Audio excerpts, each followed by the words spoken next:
Hola, ¿qué tal chicos? ¿Cómo están? ¿Me escuchan bien?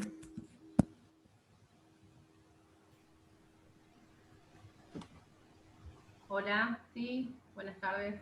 ¿Cómo va? Bueno, bárbaro, entonces.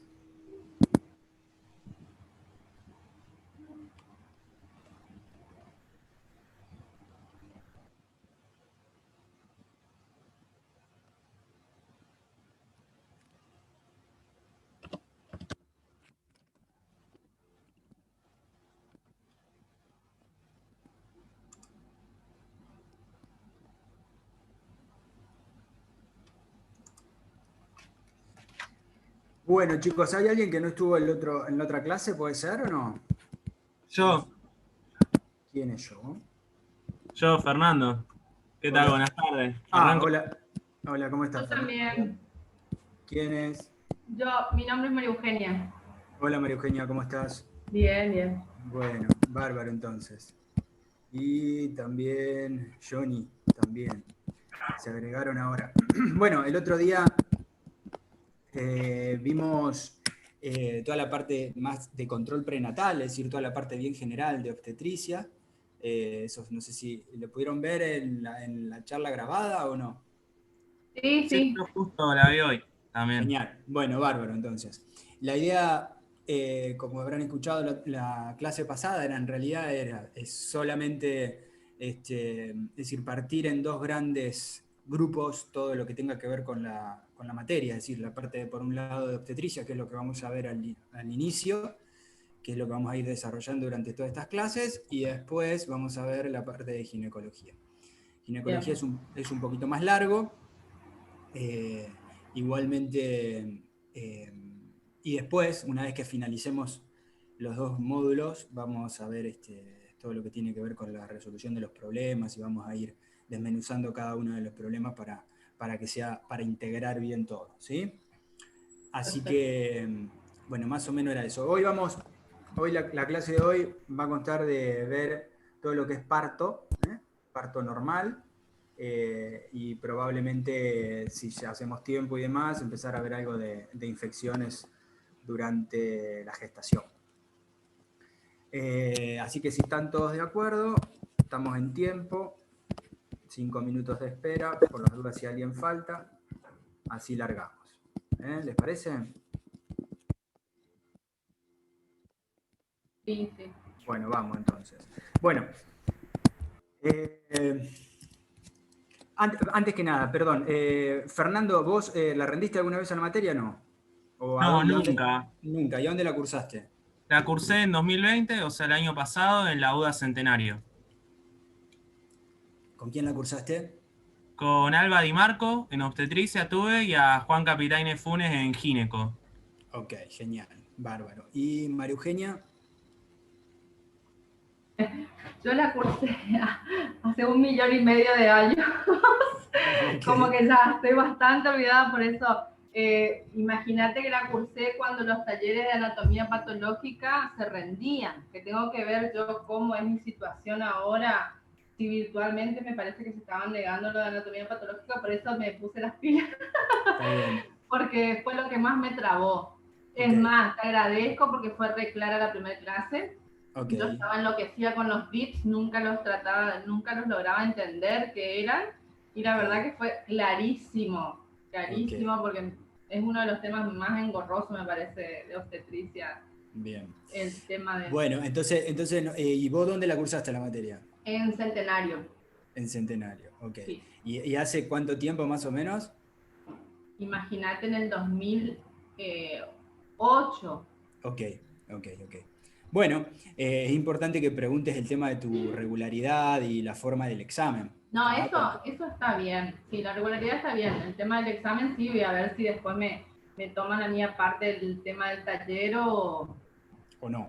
o no. Ok, ok, bien. Y me parece que el nuevo integrante de la clase, Johnny, ¿puede ser? ¿Se escucha bien? Sí, te escucho bien, Johnny. Pues, Contame, ¿dónde la cursaste y en qué año? y yo la cursé en 2018 y en ¿2018? Taigoria, sí. En Baigorria, ok. Bueno, ¿y la rendiste alguna vez o no? No, todavía no. Ok. ¿Y vos, María Eugenia, no la rendiste nunca tampoco?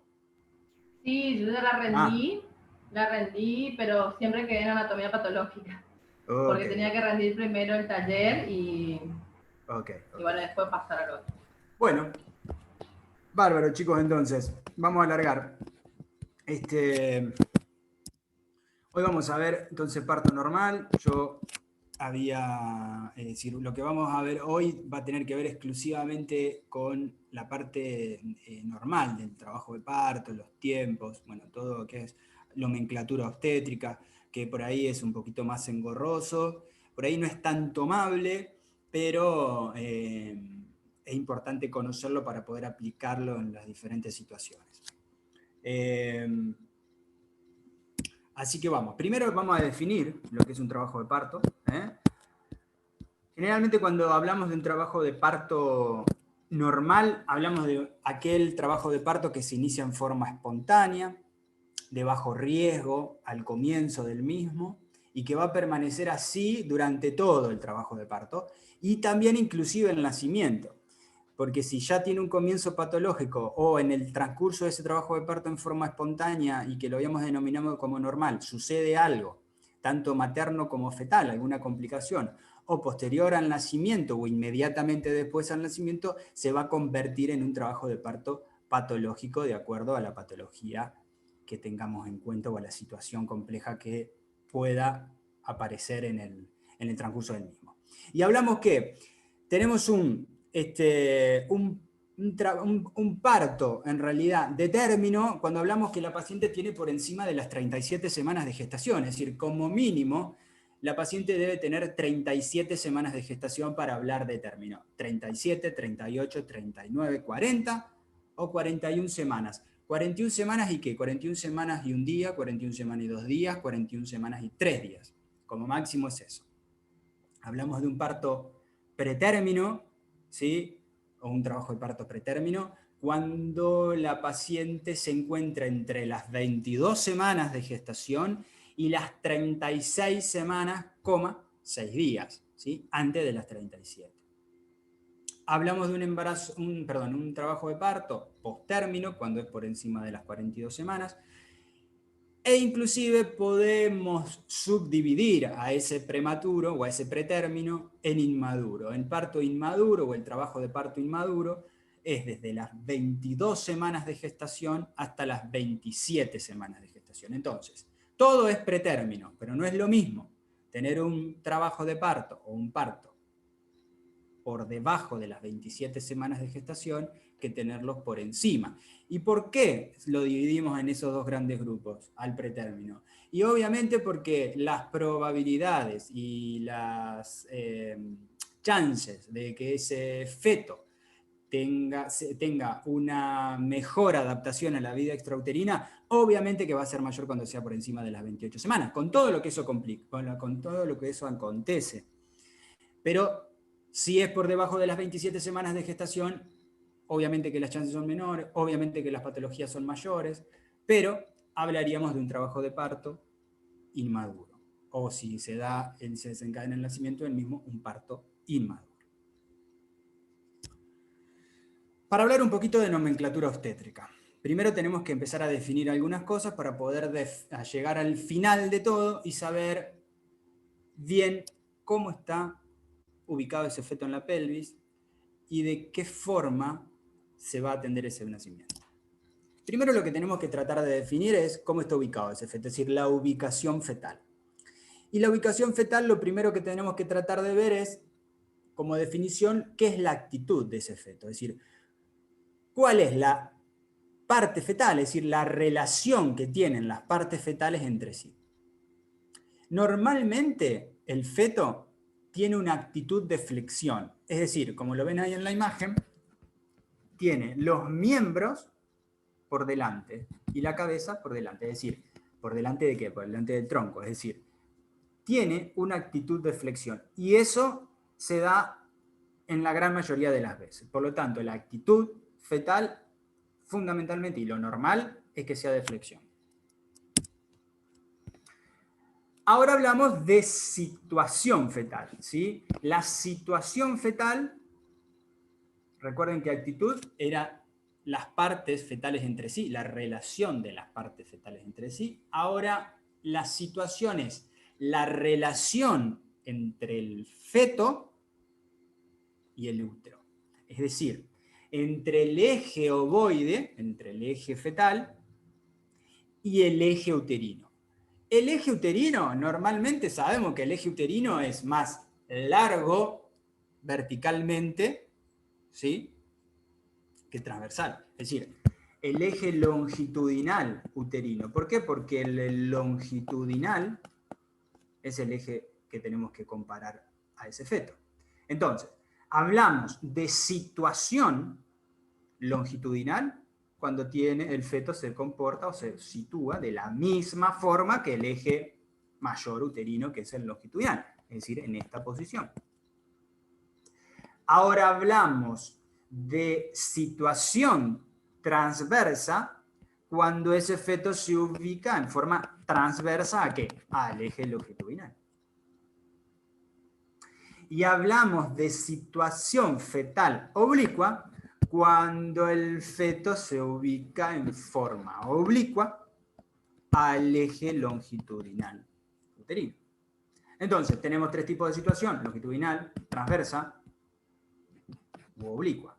La oblicua, recuerden, pueden ser para acá, hacia la izquierda o hacia la derecha, dependiendo de donde se ubique. Y ahora hablamos de actitud, hablamos de situación, hablamos de presentación. Es decir, la parte del feto, es decir, el polo fetal, que toma en contacto ¿con quién? Con el estrecho superior de la pelvis. ¿Qué va a hacer? Va a ser ese polo va a ser la capaz de desencadenar, o el capaz de desencadenar el trabajo de parto. ¿Y cómo puede ser? El polo inferior siempre, ¿sí? No siempre, perdón. Puede ser cefálico en estas variantes o podálico en estas dos variantes. Cuando esa presentación sea la cabeza o sea la cola del feto,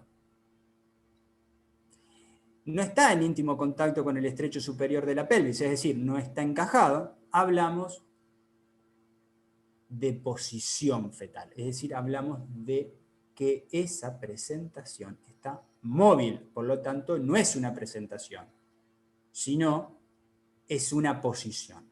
¿Qué es lo que normalmente nosotros vamos a tocar a través de las maniobras de Leopold antes de que se desencadene el trabajo de parto? Porque cuando se desencadenó el trabajo de parto, lo más probable es que nosotros tengamos esa presentación, es decir, ese polo inferior, sea la cabeza o sea la cola del feto, metida en el interior de la pelvis. Por lo tanto, si nosotros vamos y le vamos a hacer, por ejemplo, la tercera maniobra de Leopold buscando el polo inferior, no lo vamos a tocar, porque está metido en el interior de la pelvis. ¿Se entendió esto?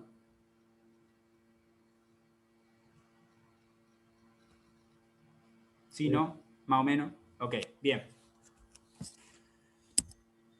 Entonces, los diferentes modos de presentación, para poder saber qué tipo de presentación tenemos, dijimos, puede ser cefálica o puede ser podálica. Ahora, ese tipo de presentación que nosotros vamos a tener, si es cefálica, vamos a realizar un tacto, vamos a tocar la cabeza fetal, pero tenemos que buscar un punto de esa cabeza fetal para decir qué tipo de presentación tenemos. Es decir, no es que yo toco la cabeza fetal y digo, ah, bueno, sí, es vértice, bregma, frente, cara. No, yo toco la cabeza fetal en búsqueda de un punto determinado para poder decir que es vértice, bregma, frente o cara. ¿Cuál va a ser ese punto? Se va a llamar punto diagnóstico, porque me va a dar el diagnóstico de qué tipo de presentación tengo. Es decir, voy, hago el tacto, toco la cabeza fetal, y si toco el hueso occipital, es una presentación de vértice. Cefálica de vértice. Cefálica de vértice. Voy y toco el hueso occipital. Recuerden que la actitud normal es de flexión. Si voy y tacto y toco la fontanela bregmática, digo que la presentación es de bregma. Si voy y toco el hueso frontal, digo que la presentación es de frente, cefálica de frente. Y si toco el mentón, digo que la presentación es de cara. Es decir, fíjense en cómo en esa actitud de flexión que tiene normalmente el feto, empieza a tener una actitud de extensión la cabeza fetal. Por lo tanto, lo que voy tocando, yo siempre toco en el mismo lugar, es decir, el canal cervical, voy y toco, y lo que va rotando, o en realidad lo que va rotando no, lo que se va extendiendo va a ser la cabeza fetal, por lo tanto me va a ir presentando las diferentes porciones anatómicas de acuerdo a esa actitud de extensión que tiene. Ahora, si la presentación es pelviana, bueno, el punto diagnóstico va a ser la cresta coxosacra, y por lo tanto voy a decir que es pelviana. De acuerdo al tipo de presentación que tengo, le voy a poner una abreviatura: occipito, la de vértice, bregmática, la B, perdón, la de bregma, la F de frontal, la M de mentón en la de cara y la S de sacra en la pelviana. Ahora bien, cuando hablo de posición fetal, a diferencia de lo que veníamos hablando, hablo que es la relación del dorso, ¿sí?, del dorso, con el lado derecho o el lado izquierdo de la madre. Es decir, el dorso del feto, el dorso siempre está por un lado o para el otro. ¿Para qué lado va a estar? Puede estar para el lado izquierdo materno o para el lado derecho materno. Y cuando hablo de variedad de posición, que es lo que a mí me interesa saber, y después vamos a ver por qué, es la relación que tiene el punto guía con los diferentes diámetros maternos. Distinto que el punto diagnóstico. El punto diagnóstico a mí me decía, o me hablaba, de el modo de presentación, es decir, si era cefálico, genial, tocaba la cabeza, pero después tengo que ver si es de Bregman, si es de cara, si es de frente, ¿sí? El diagnóstico, ¿sí? El punto diagnóstico me va a mostrar la variedad de posición. La variedad de posición, es decir, ese punto diagnóstico, ese punto guía, ¿qué relación tiene con el diámetro de la pelvis materna? Fíjense. El punto guía está establecido convencionalmente, si nosotros lo tenemos que buscar. Cuando yo sé que tenía una presentación cefálica de vértice, que generalmente es la más común, ¿cuál va a ser el punto guía? La fontanela posterior. Entonces, yo voy, la toco y digo, bien, toco el hueso occipital, que era el punto diagnóstico, y voy y toco el punto guía, que ¿cuál es? La fontanela posterior. Y ahora después vamos a ver cómo se relaciona con los diferentes ángulos de la pelvis materna. En la de Bregman, que era la fontanela bregmática, el punto guía es el ángulo de la fontanela anterior, mientras que en la de cara va a ser, que era el mentón, va a ser, perdón, que era el mentón, la fontanela, la nariz. Ese va a ser el punto guía, es decir, lo que yo voy a tocar para ver cómo se relaciona con el resto de la pelvis. Entonces, lo primero que tenemos que hacer, como veníamos diciendo, lo primero que tenemos que hacer es ir en búsqueda del punto diagnóstico, que eso me va a determinar la variedad de posición que tenga, la variedad, perdón, de presentación que tengo. Y por último, el punto guía, para determinar la relación de esa variedad con la pelvis materna. Entonces, primero le voy a poner una letra. ¿Cuál va a ser la primera letra que yo voy a poner? Va a ser la de presentación, es decir, la del punto diagnóstico. Puede ser, si es cefálica, puede ser la O de occipital, la B de bregmática, la F del frontal, la M del mentón o la S del sacro en la pelviana. Después, la segunda letra que voy a colocar va a ser la variedad de posición, es decir, hacia dónde está mirando o está en íntima relación ese punto guía.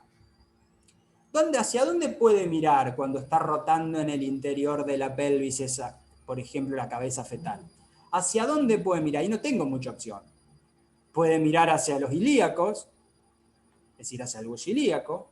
Tengo dos, ilíaco izquierdo, ilíaco derecho. Puede mirar hacia el pubis o puede mirar hacia el sacro. Punto aparte. 4. Hacia los ilíacos, hacia el pubis o hacia el sacro. Mientras que la última letra, es decir, de las 4, de las 3 o de las 4, dependiendo, indica si esta variedad de posición es anterior, es posterior o es transversa. Acá es importante que cuando el punto guía señala tanto el sacro hacia posterior o el pubis, la llamamos presentación directa, porque significa que probablemente ya el feto hizo todo el movimiento de rotación, que vamos a ver después más adelante, cómo se da en el trabajo de parto, al final del trabajo de parto, y lo único que le falta hacer es el último movimiento para poder salir. Entonces, así, tenemos esto. Tenemos la primera letra, si es una presentación cefálica de vértice, le poníamos la O porque tocábamos el occipital. En la segunda letra vamos a ver la variedad de posición que tiene, es decir, hacia dónde mira, hacia el ilíaco, hacia el sacro o hacia el pubis, es decir, ilíaco, sacro o púbica. Ahora, si es ilíaco, tengo dos opciones, porque puede mirar hacia el lado izquierdo o hacia el lado derecho. Y la variedad de posición en la cuarta letra es para ver si está mirando anterior, posterior o transverso. Y así voy a jugar con todas las presentaciones. ¿Cuál es la presentación y la variedad de presentación más común? Esta que está acá. La occipito, ilíaca, izquierda, anterior.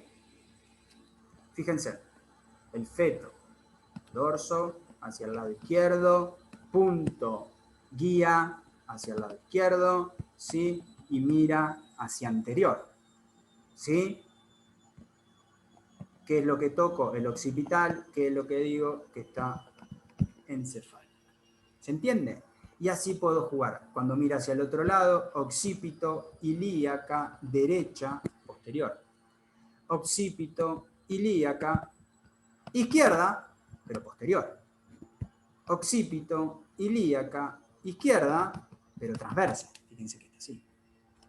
Y así juego. Occipito, ilíaca, derecha, transversa, occipito, ilíaca, derecha, anterior, occipito sacro, occipito púbico. Y así puedo ir jugando con las diferentes. En un alto porcentaje, en la presentación cefálica, la occipito ilíaca izquierda anterior es la más frecuente. ¿Se entendió? ¿Más o menos? Profe, una pregunta. Sí. Es decir que el anterior y el posterior se cuenta según hacia dónde mire el dorso. Exacto. Fíjate acá que está hacia anterior, acá está posterior, acá está transversa. Perfecto, gracias.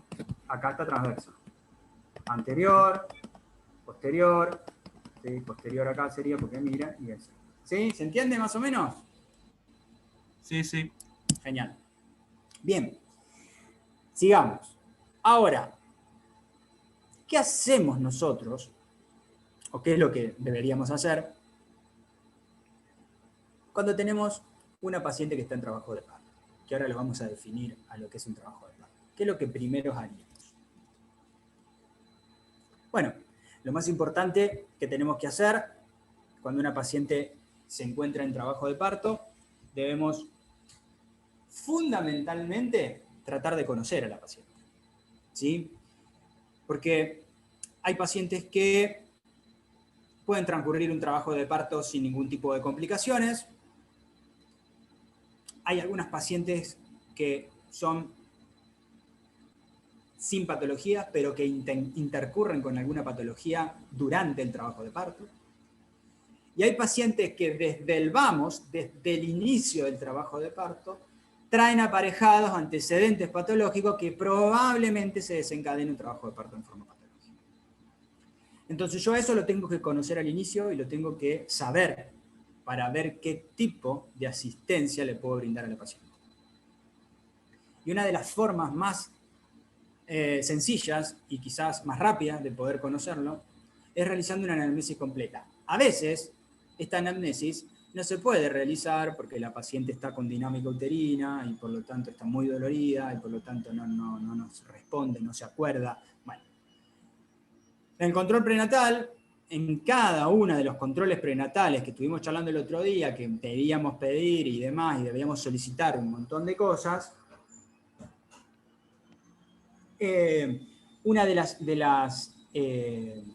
cosas que nosotros tenemos que hacer durante todo el control prenatal es ir anotando todo lo que tiene que ver con el screening, con la serología, con la altura uterina, con la gestacional, con el peso de la paciente, con las cifras de tensión arterial. Todo eso va a ir siendo anotado en cada una de las consultas.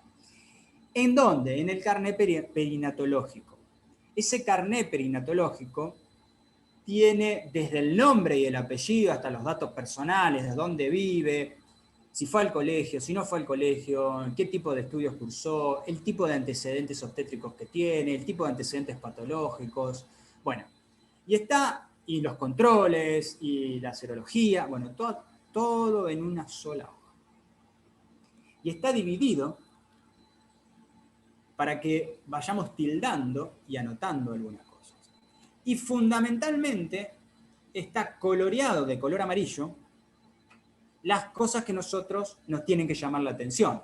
¿Para qué? Para que sea mucho más sencillo poder ver en forma rápida y precisa, si es que nosotros no conocemos a la paciente, todo esto que tiene que ver con los antecedentes que a mí, que traía la paciente o durante la gestación o durante el control prenatal, que a mí en el momento de la atención de esa paciente me hagan abrir los ojos porque puede desencadenar algún tipo de patología o tengo que tener algún tipo de prevención. Otra de las cosas que deberíamos hacer en la atención del parto, obviamente, son el control de los signos vitales en forma periódica, ¿sí? Cada 2, cada 4 horas, frecuencia cardíaca fetal, frecuencia cardíaca materna, frecuencia respiratoria, temperatura y cifras de TA a la paciente.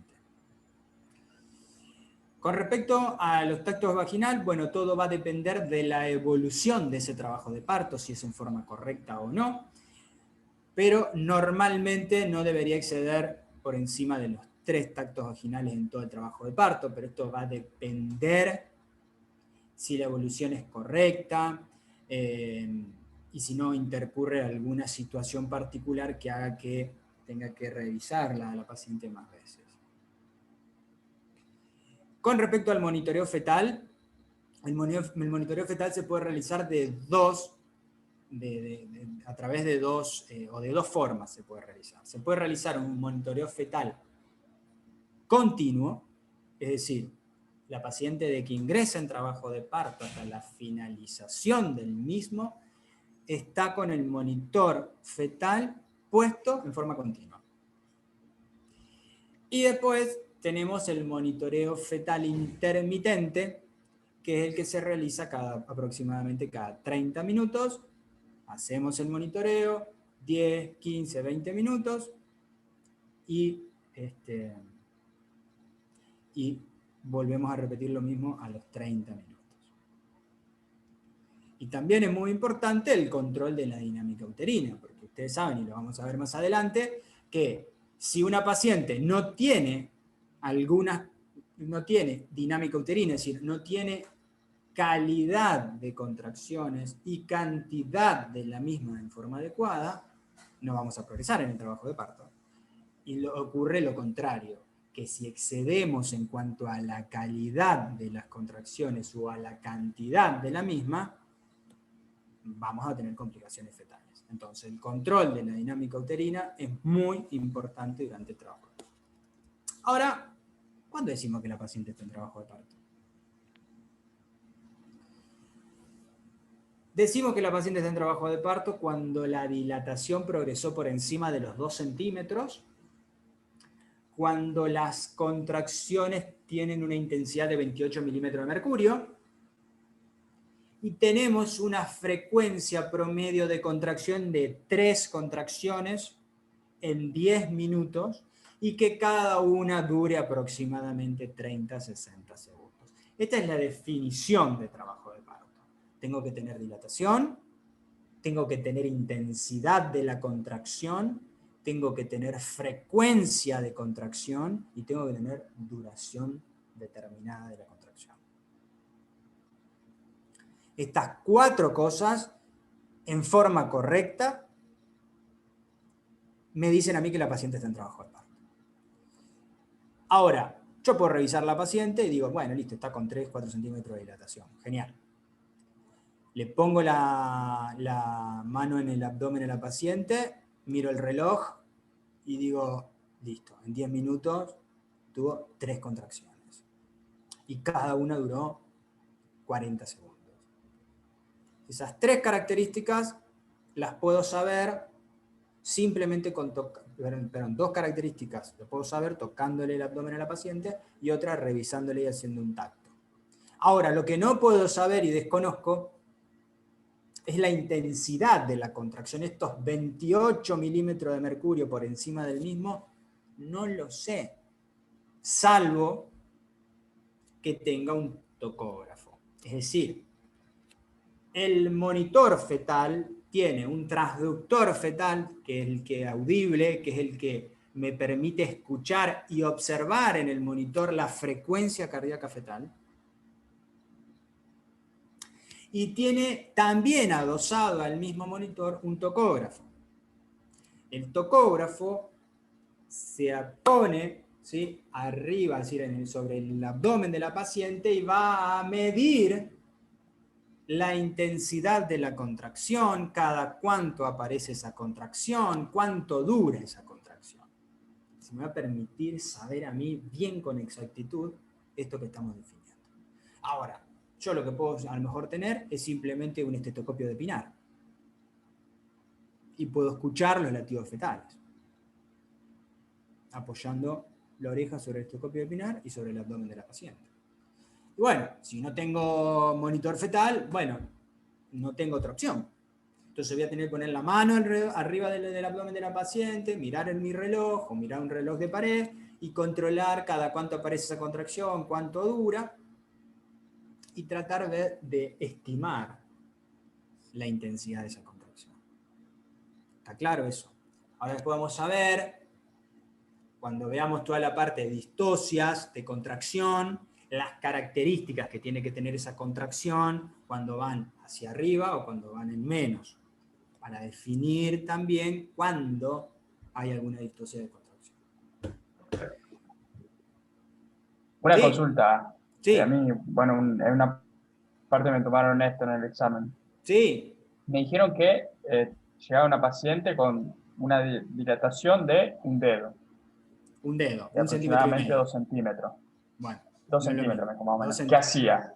2 centímetros, ok. Bueno, Sí, ¿qué tengo que fácil. evaluar yo ahí? Solo eso me dijeron, no rompió bolsa ni nada. No. Bueno, tengo que evaluar si está en trabajo de parto o no, la paciente. Porque con que la paciente tenga 1 centímetro o 1,5 centímetros, 2 centímetros de dilatación, para poder definir que la paciente está en trabajo de parto, tengo que tener dinámica uterina. Si yo no tengo dinámica uterina, la paciente no está en trabajo de parto. Entonces, yo lo que tengo que definir, aparte de revisar a la paciente, si la paciente tiene contracciones. ¿Y qué contracciones? En estas características de contracciones. Porque si no, la paciente se va a la casa. No se queda internada. ¿Se entiende esto? Es decir, sí o sí yo tengo que averiguar si la paciente tiene contracciones, qué intensidad tiene, qué característica de contracción, cada cuánto viene, cada cuánto tiene contracciones, en 10 o en 15 o en 20 minutos, cuánto le dura cada una de esas contracciones. Si yo tengo estas características, sumado a los 2 o 3 centímetros de dilatación, obviamente la paciente se va a quedar internada, porque a medida que pase el tiempo, probablemente esas contracciones vayan en más. O si se mantienen en ese ritmo de contracciones y esas características, probablemente la paciente con el correr de las horas siga avanzando su dilatación y se desencadene el nacimiento. Entonces, no es solamente revisar a la paciente y decir, bueno, está con 2 centímetros, bueno, anda a la casa, no pasa nada hoy. O al contrario, internar a una paciente con 2 centímetros y que no esté en trabajo de parto. ¿Sí? Entonces, aparte del tacto, tengo que constatar las características de la contracción y ni que hablar, fundamentalmente, los latidos cardíacos fetales, comparándolos con esas contracciones. ¿Sí? Sí, perfecto, gracias. Bárbaro. Ahora, el trabajo de parto, ¿cuánto dura? Y bueno, por definición, nosotros sabemos que el trabajo de parto, por definición, debería durar 6 horas en la multípara y entre 8 a 12 horas en la nulípara. Pero esto es relativo. Todo va a depender del ritmo de contracciones que tenga, es decir, de la duración de las mismas, de con cuánta dilatación empezó la paciente.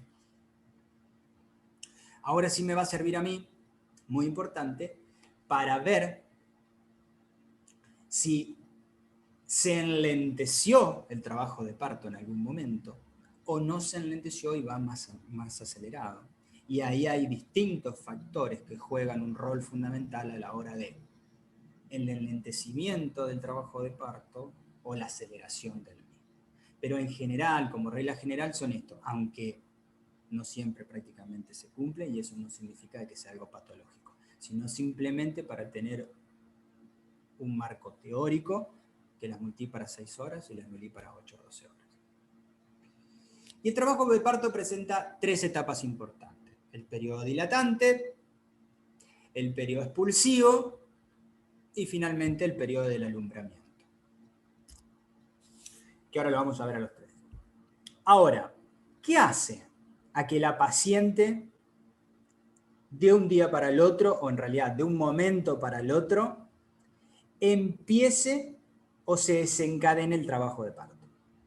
En realidad no hay un mecanismo claro, pero hay algunas modificaciones hormonales que ocurren que probablemente sean las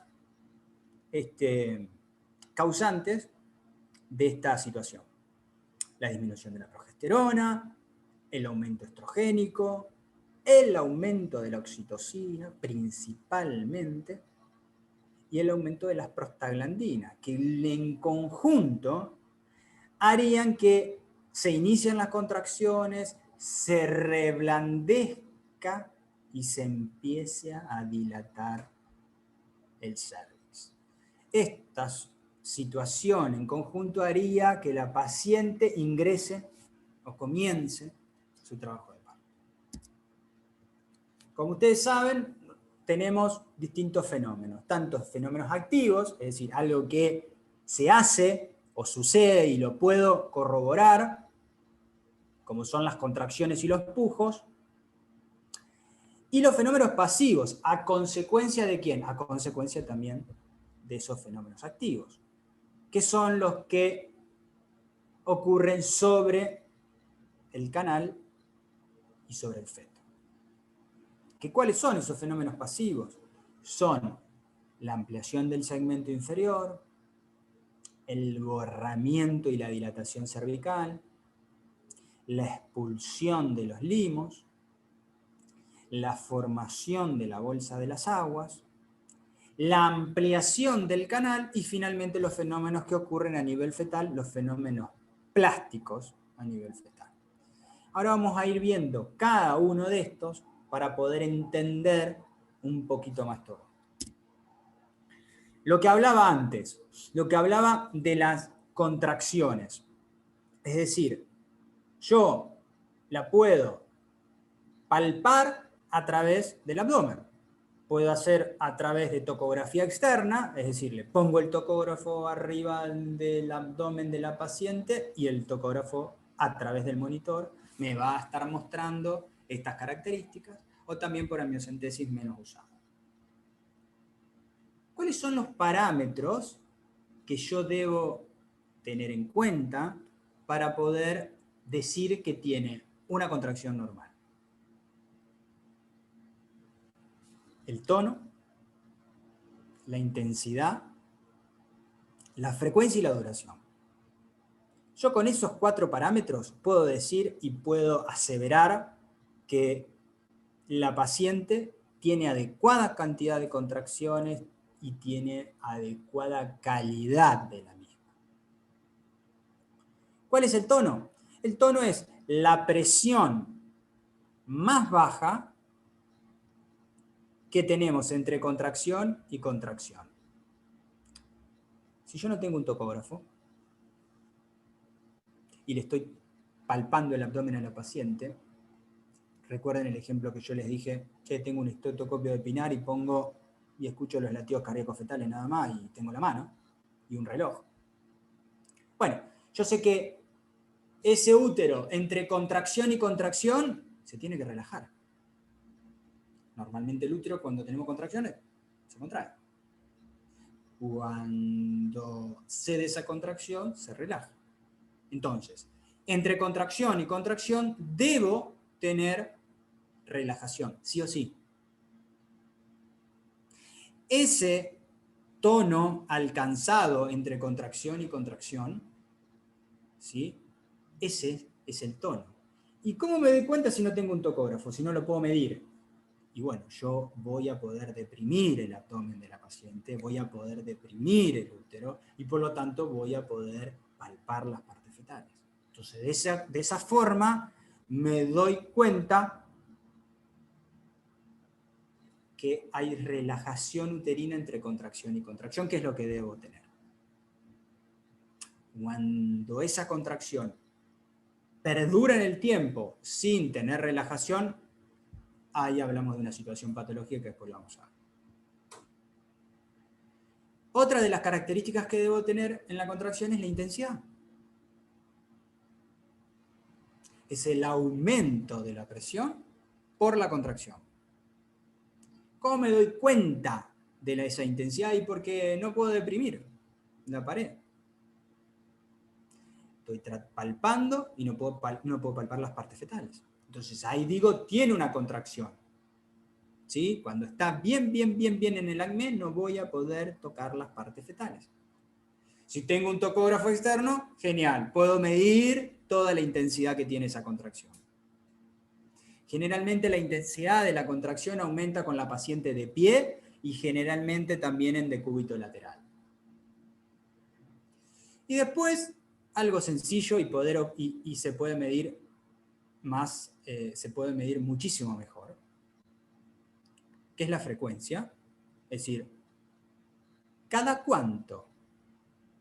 Es decir, ¿en cuánto tiempo mido la frecuencia de las contracciones? En 10 minutos. Yo en 10 minutos debo tener entre 3, 4, 5 contracciones. Como mínimo 3 contracciones en 10 minutos. También aumentan la frecuencia en decúbito dorsal.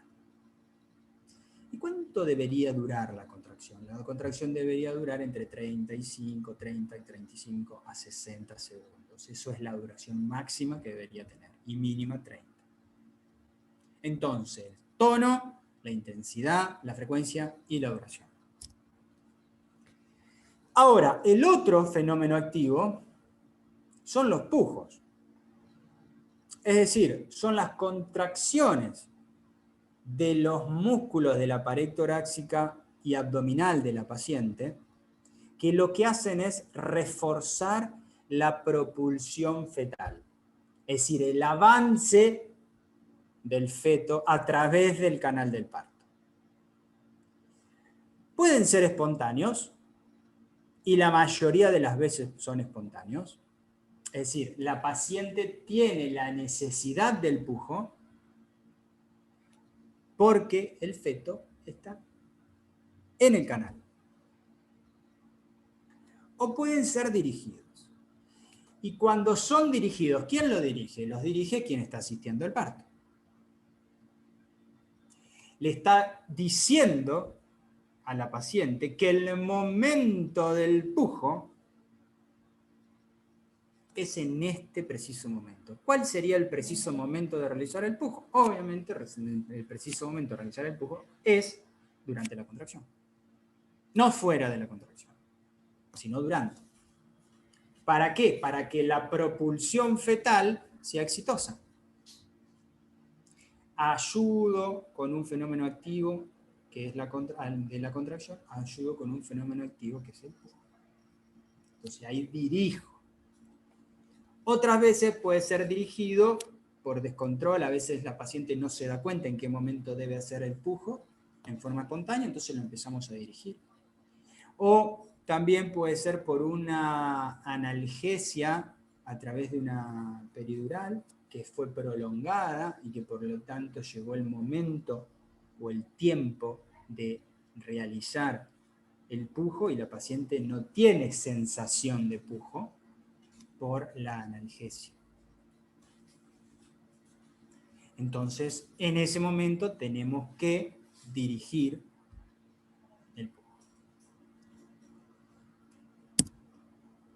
Normalmente, la onda, es decir, la difusión de la onda contráctil, ustedes saben que nosotros tenemos, la paciente tiene, a nivel uterino, 2 marcapasos. ¿Que dónde están los marcapasos que van a comenzar con esa contracción? Generalmente no, sino que están a nivel de los cuernos uterinos, ¿sí? Donde se va a dar una difusión de la onda hacia el cérvix, es decir, los 2 marcapasos a nivel del cuerno y la onda de difusión hacia el cérvix. Así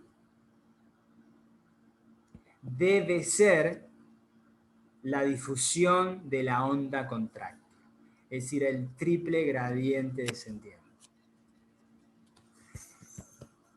Fíjense, la propagación descendente, la duración de la fase sistólica fundamentalmente en la parte alta, y la intensidad de la contracción mayor va a ser en las partes altas. Una vez que eso sucede, empieza a descender la intensidad de la contracción y se empieza a despejar. Fíjense en acá abajo, si a esto lo traducimos en el monitor, que el monitor fetal, es decir, el tocógrafo externo, nos va a mostrar esto. Esto es la intensidad de la contracción, ¿sí? Esto es el tono, es decir, entre contracción y contracción el tono. Cada cuánto tengo una contracción y la duración de la contracción entre uno y otro. ¿Por qué la contracción tiene que ser así? ¿Por qué tiene que ser desde un marcapaso en forma descendente, se va esa onda y aparece el otro marcapaso? Porque es la única forma de ir dilatando y borrando ese cervix. Porque si los marcapasos no lo hacen en forma, lo hacen en forma no conjunta, sino en forma pareja, ¿sí? Primero uno y después el otro, empiezan lo que tiene que ver con las distocias de contracción, donde la evolución de ese trabajo de parto va a ser tórpida.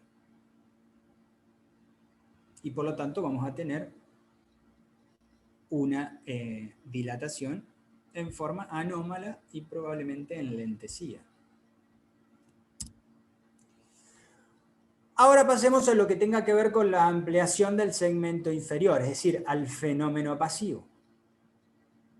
Los fenómenos pasivos dijimos que era consecuencia de los fenómenos activos. El segmento inferior es aquel que está comprendido entre. Normalmente ustedes saben que el útero no gravídico, tenemos una porción cervical y el cuerpo uterino. La unión entre el cérvix y el cuerpo lo denominamos el istmo. Cuando ese trabajo de parto se desencadena y a causa de los fenómenos activos como es la contracción, principalmente hay lo que se denomina la ampliación del segmento inferior, que es a nivel de donde está el istmo, ese istmo, esas fibras que están ahí, se convierten, que son horizontales, se convierten en verticales. Es como que si yo estoy traccionando desde el fondo del útero hacia arriba, ¿a expensas de qué? A expensas de que esas fibras se conviertan en verticales cuando antes eran horizontales, en esa porción. El istmo se adelgaza y se distiende en forma longitudinal. Esto, ¿sí?, normalmente está pegado hacia acá. Cuando hay contracciones se empieza a distender y se tracciona y esas fibras se convierten en verticales. Es decir, que a ese nivel, si yo comparo todo el útero, a ese nivel es el lugar de mayor adelgazamiento del miometrio, es decir, del mayor adelgazamiento de la pared uterina. ¿Qué significa? Que si yo, por X motivo, debo realizar una cesárea en una paciente que está en trabajo de parto, ¿dónde creen ustedes que voy a hacer la incisión de la cesárea? Pregunta. A ver, si no me canso y no puedo tomar un mate.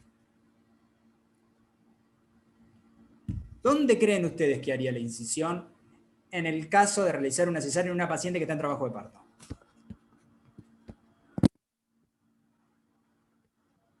Ahí Juan me dice a nivel del itro. Más. Está bien, pero no tan bien. A ver.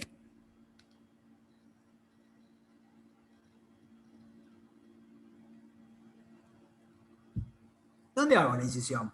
Si me venían escuchando, esto que no los puedo ver a todos, esto es un tema, son muchos. ¿Alguien? ¿Nadie? ¿Nadie? Bueno. La incisión en la cesárea la voy a hacer a través del segmento inferior. Recuerden ustedes, es el lugar más adelgazado del útero. ¿Para qué voy a hacer una incisión acá atrás si tengo un espacio de miometrio así grande y grueso?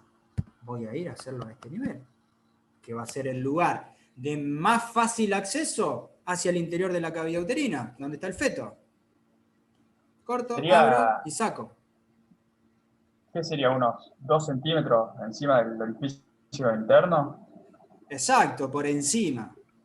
¿Sí? Fíjense que acá, fíjense que más o menos son 12 centímetros desde el orificio hasta el anillo, que es toda la otra porción. Es decir, ese estiramiento y ese adelgazamiento hace que esa porción sea el lugar más adelgazado a nivel miometrial y por lo tanto puede ingresar y sacar el feto.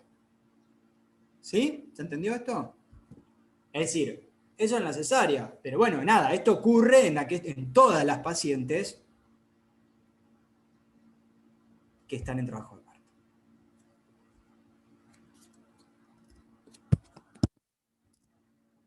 Ahora bien, otro de los fenómenos pasivos es el borramiento y la dilatación cervical del cuello uterino, del cervix.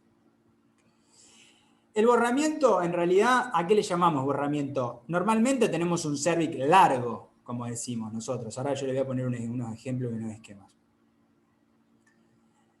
En realidad, el borramiento es el acortamiento del cervix hasta que desaparece. Y es el periodo de mayor duración. Dura más borrarse el cervix que dilatarse. Mientras que la dilatación, obviamente, es la apertura del cervix y obviamente de la inserción vaginal.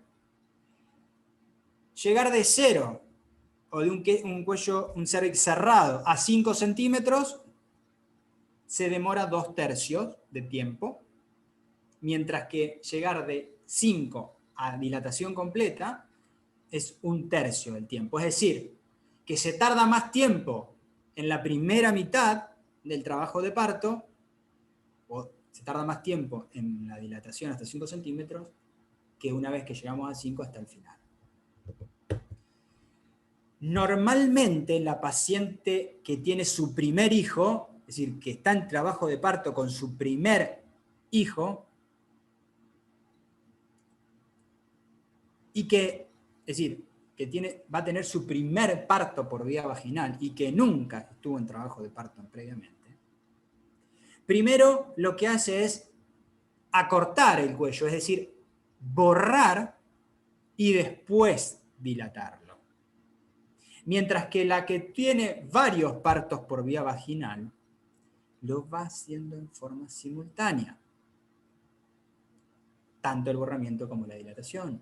Por eso, las pacientes que son grandes multíparas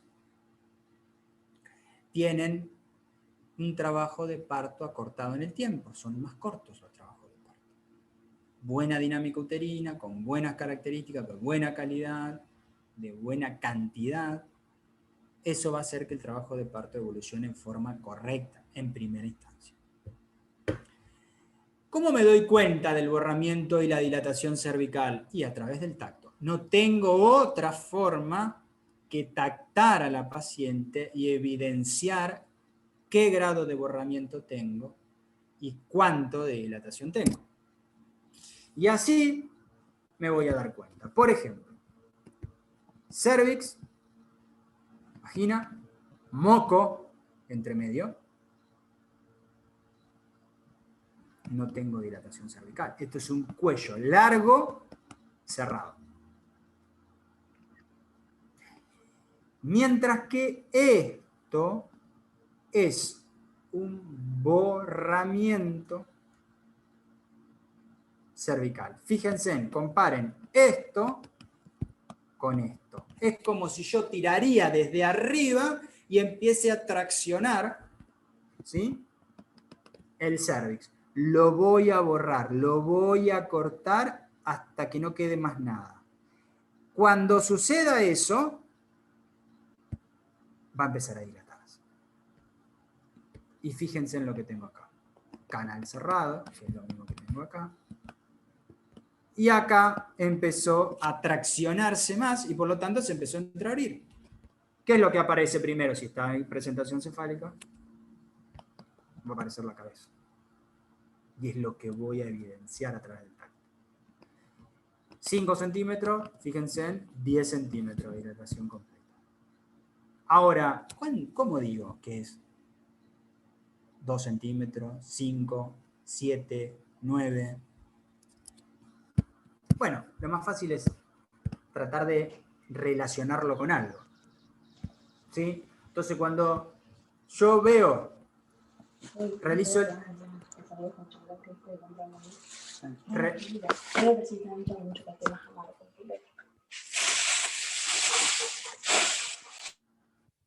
Si yo veo que realizo el tacto y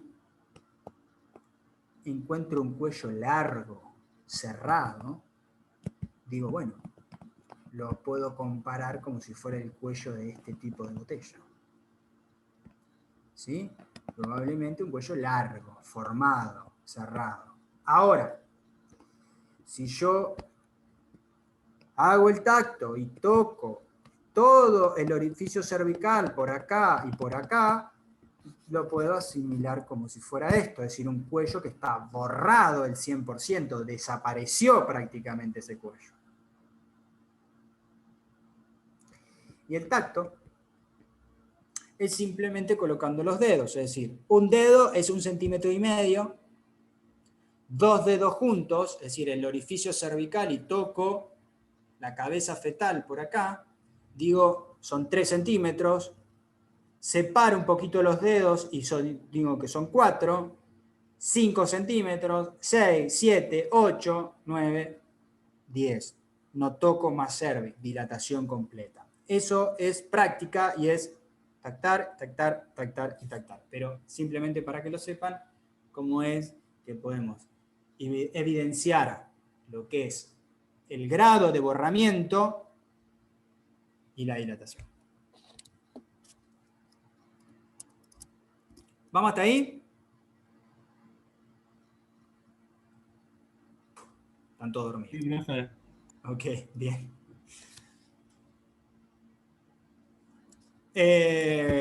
Bueno.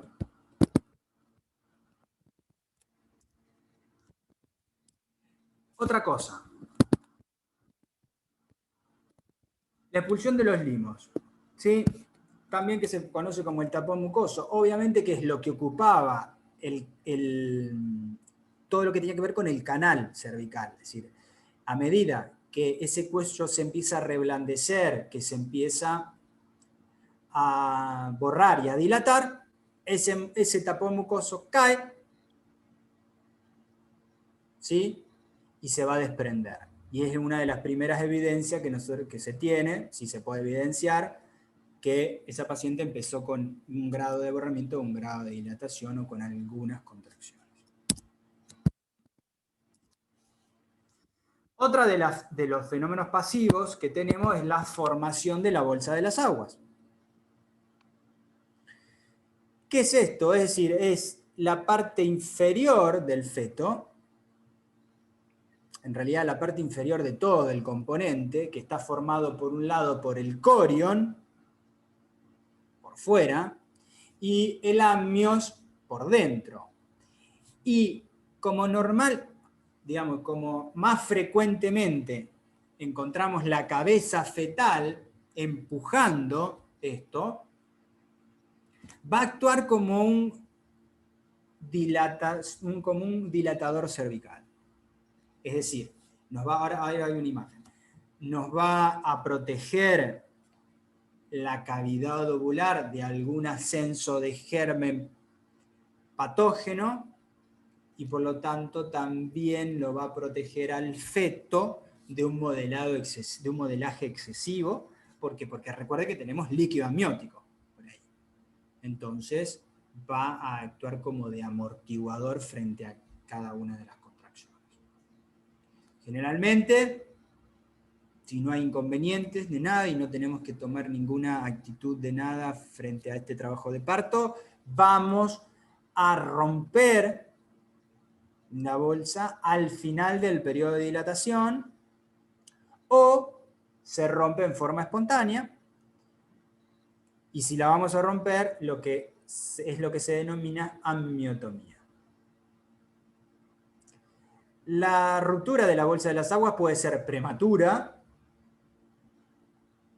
la que se denomina rotura prematura de membranas, que se da antes del comienzo del trabajo de parto, es decir, antes de que la paciente empiece con contracciones uterinas. Le podemos ver un capítulo aparte y un tema aparte, RPM, es decir, ruptura prematura de membrana.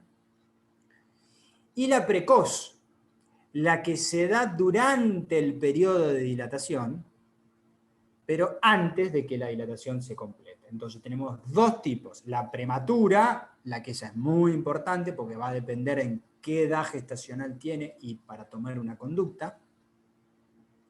Es decir, la que se da antes del comienzo del trabajo de parto. Y la precoz es la que se da durante el trabajo de parto, pero antes de la dilatación completa. ¿Por qué puedo romper la bolsa? Es decir, ¿por qué tengo que realizar una amniotomía? Bueno, una amniotomía la puedo hacer porque hay un enlentecimiento del trabajo de parto, es decir, un trabajo de parto detenido, es decir, no tengo, a pesar de tener buenas características de contracciones, buena duración, buena frecuencia, buen tono, y un adecuado tono y una adecuada intensidad, no logro que ese trabajo de parto avance en forma correcta. Digo, en el caso de que sea una paciente que esté su primer embarazo, que tenga su primer embarazo, en 3 horas no dilató en forma acorde, no va dilatándole progresivamente. O en 1 hora una paciente que no tengamos progresión, es decir, que no hay progresión de la cabeza, no hay dilatación, a pesar de tener buenas contracciones. Entonces, ahí puedo ir y romper las membranas. ¿Para qué? Para que esa cabeza fetal se apoye directamente sobre el cérvix y a partir de las contracciones me pueda generar la progresión que estoy buscando en el trabajo de parto. Cuando tengo necesidad de acortar el periodo dilatante, tengo la necesidad de que ese periodo dilatante sea más rápido. ¿Por qué puede ser eso? Puede ser porque alguna patología materna o una patología fetal. Cuando hay sospecha de sufrimiento fetal agudo, es decir, tengo que ver qué características tiene el líquido amniótico. Si tengo un líquido hemático, tengo un líquido meconial, y si es meconial, ¿qué características tiene? ¿Es un meconio agudo o es un meconio viejo? ¿Tiene características de puré de arveja o de mate cocido. Entonces, cuando yo veo que sucede algo con la frecuencia cardíaca fetal o sucede algo, yo tengo que ir a romper las membranas, si lo puedo ver, para ver las características del líquido. Cuando tengo un feto muerto o malformaciones severas, para cortar fundamentalmente el tiempo del trabajo de parto. Y hay un apartado que tiene que ver con el polidramios. En las pacientes que tienen un polidramios, es decir, que tienen cantidad elevada del líquido amniótico, debo romper la membrana. Si voy a hacer una amniotomía, la voy a tener que hacer con mucho cuidado. ¿Por qué? Porque imagínense ustedes, imagínense un ejemplo claro, tengo un globo lleno de agua, ¿no? Y yo voy y lo pincho, y el globo lo más probable es que de repente de estar todo lleno de agua y distendido, sale bruscamente el líquido. ¿Qué hace con el globo? Esto. Lo mismo ocurre, y llévenlo hacia lo que ocurre en el útero. Y en el interior del útero, ¿qué tenemos? El feto con la placenta. ¿Que la placenta dónde está? Pegada a la pared uterina. Llenos de líquido amniótico. Si el útero está así distendido por la cantidad enorme de líquido amniótico, es decir, tenemos un polidramio con el feto en el medio y la placenta adherida al útero, y yo vengo y descomprimo, rompo la membrana, ¿qué va a pasar con eso? Bruscamente va a salir cantidad de líquido amniótico. Esa descompresión brusca puedo tener varias consecuencias. Uno, que esa placenta que está adherida al útero se desprenda, porque en la descompresión brusca se puede desprender. Por lo tanto, altere la vitalidad fetal. Dos, que si tenemos dilatación y en esa descompresión y salida de líquido en forma brusca, se acompañe con la salida del cordón. Y por lo tanto, esa salida del cordón hacia el exterior, entre cada contracción la cabeza fetal lo va a comprimir y se va a afectar la vitalidad fetal. Por eso, cuando vamos a hacer una amniotomía, no es lo mismo hacerlo en una paciente que tiene líquido normal que en aquella que tiene líquido aumentado, es decir, un polidramios. Cuando vamos a hacer una amniotomía, vamos a usar el amniohook, que es esto que está acá, que es un dispositivo que tiene una puntita que viene en el extremo distal, como si fuéramos a hacer un tacto, y lo que hacemos es deslizar la puntita entre medio de nuestros dedos, buscar la bolsa de las aguas, que es esto que está acá, y simplemente realizar la ruptura de la misma, y la salida del líquido debe ser controlada. Si yo tengo un polidramios, el mayor objetivo al romper la membrana debe ser que esa salida sea controlada, la salida del líquido sea controlada y no brusca, para evitar lo que tuvimos charlando. Ahora bien,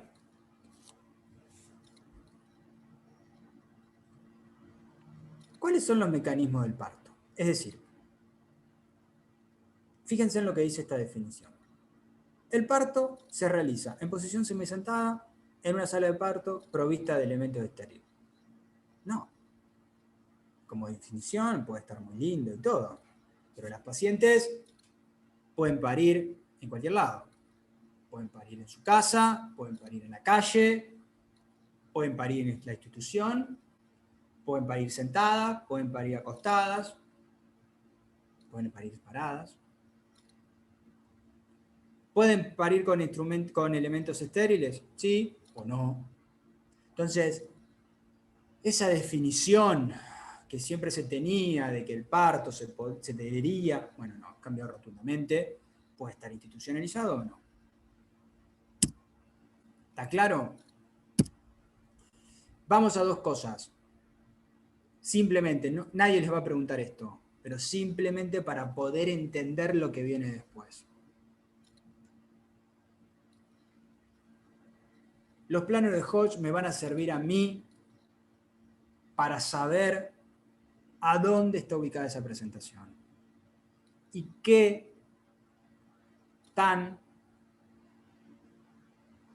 tanto ha progresado en el interior de la pelvis el feto.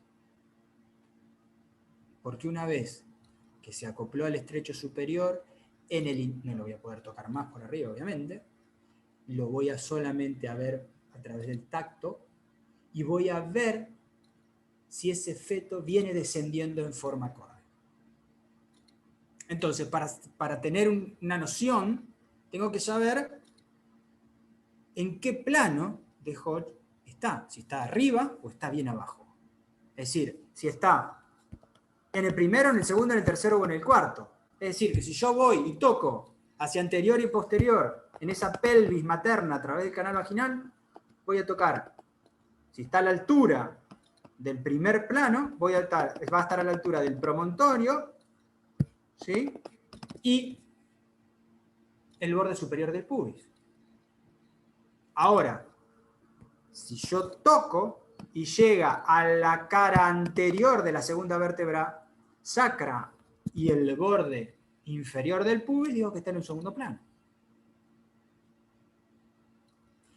Ahora, si está a nivel de las espinas ciáticas, digo que está en un tercer plano. Y obviamente, cuando está a nivel del coxis, digo que está en un cuarto plano. Estoy viendo directamente la cabeza del feto en el exterior.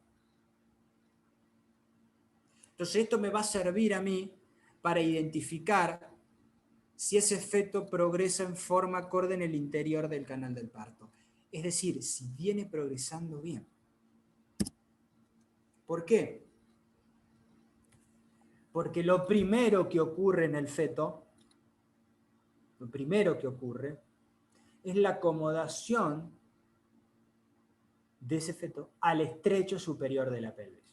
Es decir, la presentación fetal lo que hace es tratar de disminuir el volumen, ¿sí?, por los fenómenos plásticos, es decir, trata de acomodarse al estrecho para tratar de flanquearlo.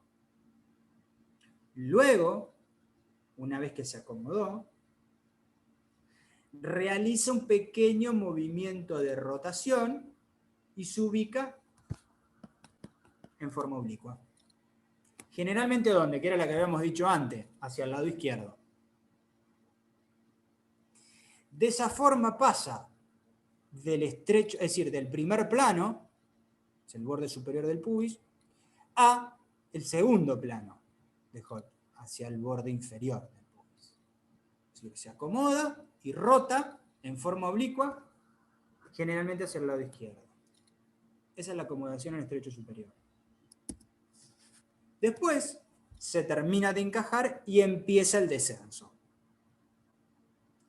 La circunferencia máxima de la presentación, ¿cuál es la circunferencia máxima de la presentación?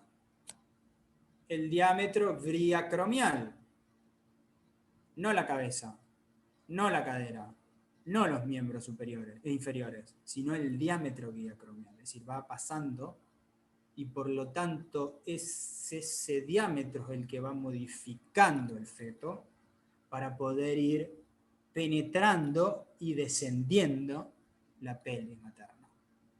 Entonces, la circunferencia máxima de la presentación, ¿qué hizo? Franqueó el estrecho superior de la pelvis y penetra definitivamente en el canal pelviano.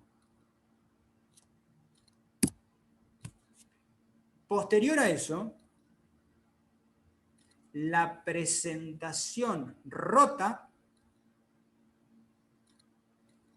y se ubica en el estrecho inferior. De diámetro, el mayor diámetro del estrecho inferior es el anteroposterior. Por lo tanto, su diámetro mayor, ¿hacia dónde va a ir en búsqueda de ese diámetro? El diámetro mayor del feto va a ir en búsqueda del diámetro mayor de la pelvis, en el estrecho superior, que es el anteroposterior. En el caso de la presentación cefálica de vértice, que es la más frecuentemente encontrada, la sutura sagital, ¿cómo queda? Así, como está acá. Anteroposterior. y los hombros en el diámetro opuesto. Es decir,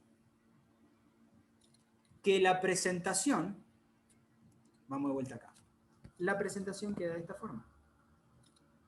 Y de esa forma va a llegar al último paso. La presentación se flexiona y lo que hace es franquear el estrecho inferior. Se flexiona y franquea el estrecho inferior. ¿Qué es lo que tenemos acá? Esta cara del bebé va a estar mirando hacia abajo, hacia arriba, dependiendo cómo está, pero generalmente va a estar mirando hacia abajo. Después que hizo el movimiento de flexión y se desprendió y salió al exterior la cabeza, ¿qué hace la cabeza fetal? Rota. ¿Rota hacia dónde? Y va a rotar hacia la posición original que tenía en el interior de la pelvis. ¿Por qué? Porque los hombros van a ir a ubicarse al diámetro mayor de la pelvis. ¿Que ¿Cuál era el del estrecho inferior? El anteroposterior. Por lo tanto, la cabeza sale, se desprende. ¿Y qué hace los hombros? Van en búsqueda de ponerse en forma vertical. Esta imagen. ¿Y qué pasa con la cabeza? Rota y gira para un lado. Mira hacia el lateral de la pelvis, afuera ya. Pero los hombros, que permanecen en el interior de la paciente, buscan el diámetro anteroposterior. Y ahí es el momento más importante, o uno de los momentos, pero quizás el momento más importante en el cual debemos actuar, y es en el que nos diferencia a los que hacemos obstetricia de los que no lo hacen. Porque es el momento del desprendimiento del hombro anterior. Fíjense en el esquema, en el dibujo, fíjense en cómo esas manos que están agarrando la cabeza fetal no traccionan hacia esa persona, es decir, no traccionan hacia un lado, hacia él. ¿Por qué no traccionan hacia él? Porque está el pubis acá. Y por detrás del pubis tengo los hombros. Entonces, lo que yo tengo que hacer en ese momento es simplemente traccionar. ¿Pero hacia dónde tracciono la cabeza fetal? La tracciono hacia abajo. Hacia la parte inferior. ¿Para qué? ¿Para lograr qué? Para lograr el desprendimiento del hombro anterior. Si yo, recuerden ustedes, que el mayor diámetro fetal es el diámetro biacromial. Si yo no logro reducir ese diámetro, al feto no lo voy a poder sacar. Nunca del interior de la pelvis. El feto solo, más los fenómenos activos, más el pujo, va a desprender la cabeza. Pero no solo va a desprender los hombros. Ese es el momento que en quien está asistiendo el parto debe conocer, que es el desprendimiento del hombro anterior. Hacia abajo se tracciona, se desprende el hombro anterior porque disminuye el diámetro, y una vez, el diámetro biacromial, y una vez que ese hombro se desprendió, se tracciona así hacia él. Es decir, desprendiendo el hombro anterior, reduciendo el diámetro, listo, ya está. Todo lo que tengo detrás, que es el abdomen, la cadera y los miembros inferiores del feto, salen solos. Entonces, el principal objetivo en este punto es el desprendimiento y el descenso, por lo tanto, reducir el diámetro biacromial y el hombro anterior. Una vez que sale el hombro anterior, el hombro posterior sale y sale todo el resto del cuerpo fetal. ¿Se entendió esto? Es decir, si ustedes se ponen a razonar un poco, es decir, ¿por qué el feto necesita hacer todos estos movimientos? Porque mucho más fácil sería que una vez que se encajó en el estrecho superior, 3, 4 pujos, descendió, chao, listo, se terminó el parto. Nació. Ese diámetro biacromial debe ir adaptándose a los diferentes diámetros de la pelvis materna. Por eso, primero se adapta uno, después gira, después vuelve a retomar la posición inicial y después desprende la cabeza y vuelve a retomar otra vez como estaba. Es decir, se va adaptando en su descenso, va modificándose para ir bajando, porque si no, no puede bajar, no puede descender. ¿Se entendió esto? Sí, profe. Genial. Bueno. Entonces. Y una pregunta. Sí. Todos los fenómenos los vamos contando desde el segmento serial biacromial y después en simultáneo con todo lo demás, o lo podemos describir todo junto. Porque nuestra doctora nos decía que todo pasaba en simultáneo, como que sepamos básicamente qué pasaba en cada una, ya está. No, obviamente, es decir, esto se hace todo en forma simultánea, chicos. Es decir, uno va desencadenando el otro y se hace todo en forma simultánea. Es decir, el desprendimiento, después, posterior, con el hombro anterior y todo eso, va pasando todo en simultánea. Es cuestión de milésimas de segundos. Va a ir pasando. Lo que ocurre muchas veces es que por alguna situación particular, que lo vamos a ver en la parte patológica, el descenso de ese feto a lo largo del canal no funciona. Y queda detenido en un primero, queda detenido en un segundo plano. Por algo queda detenido en un segundo plano. Porque tengo un feto así de grande y una pelvis así chiquita, por ejemplo. Tengo un feto macrosómico con una pelvis que no es acorde para el mismo.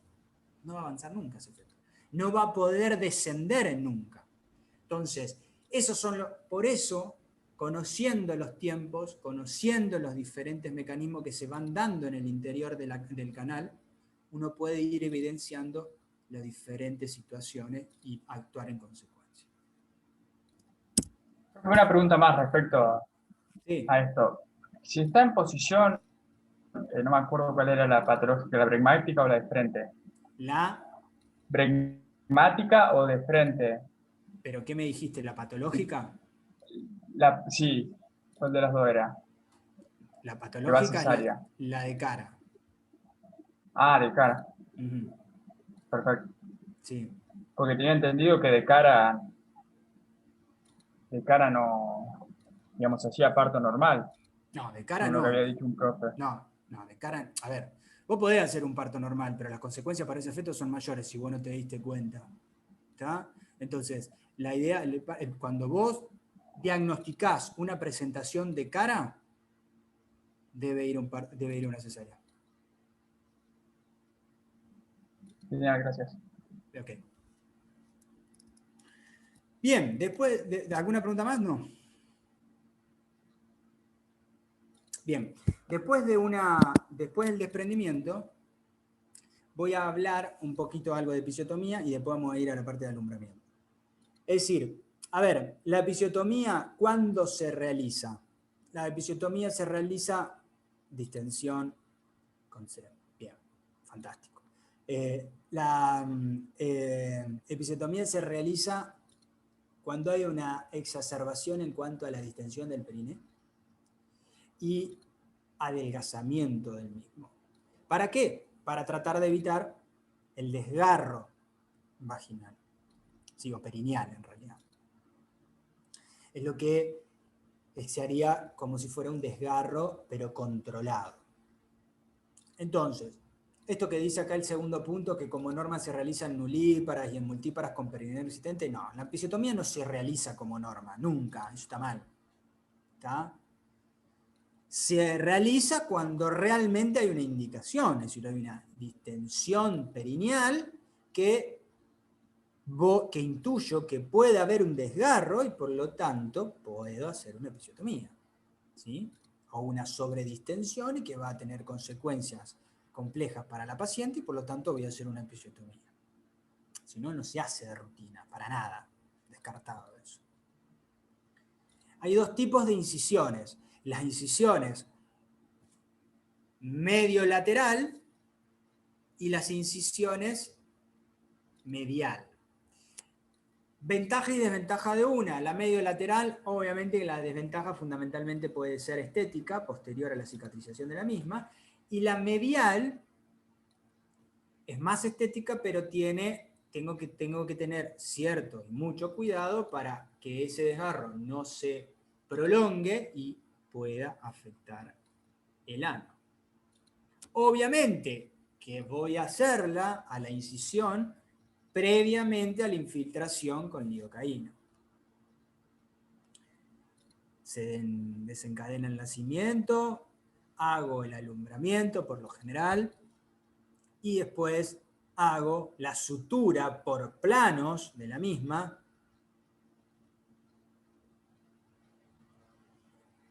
que es lo que se denomina episiorrafia. ¿Sí? Bien.